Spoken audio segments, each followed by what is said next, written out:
Okay, we're going to make a quick video here. We got a 2011 6.7 liter Cummins 2500. Vehicle came in with a crank no start. Customer said he was driving on the freeway and it just died. Pulled the codes, had cylinder 1, 2, 3, 4, 5, 6, injector circuit open, and a P2509 for PCM power input signal intermittent. All right, so basically what I did was I scanned the codes, I cleared the codes cleared, crank no start, but it had low batteries. Was charging the batteries and testing it, still no codes. Crank no start, looked it up, had 6,000 pounds of fuel pressure on the rail, which is enough to start, needs over 4,000 pounds. So then what I did was I found a bulletin saying that the turbo actuator could cause this problem. Disconnect the EGR pipe. So what we did here was we disconnected the EGR pipe right here, loosened it there, disconnected it there, still crank no start. Found another bulletin where people removed the EGR valve. Took the EGR valve off, still crank no start. Looked it up, still had 6,000 pounds of fuel pressure and no codes, but if I cranked it for long enough, the batteries would pull down so they weren't fully charged.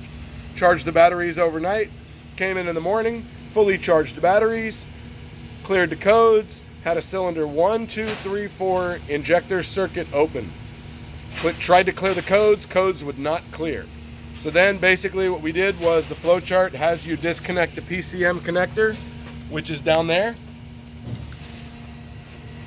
Got the PCM connector disconnected, had to take a bolt out to remove the connector, flip the connector over, did all my testing, ohming out the circuits.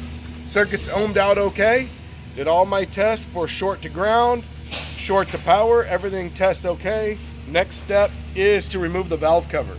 We got to remove the valve cover, and we got to remove the injector connectors one at a time, and we got to try to start it. And we're looking for certain codes to set.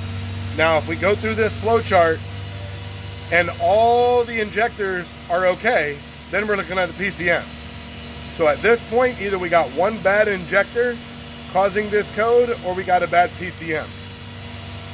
My guess is a PCM because I have a code for 1, 2, and 3, and 4 circuit injector codes. 1, 2, and 3 is one bank, 4, 5, and 6 is another bank. If it was only 1, 2, and 3, I would suspect maybe one of the injectors is pulling that circuit down.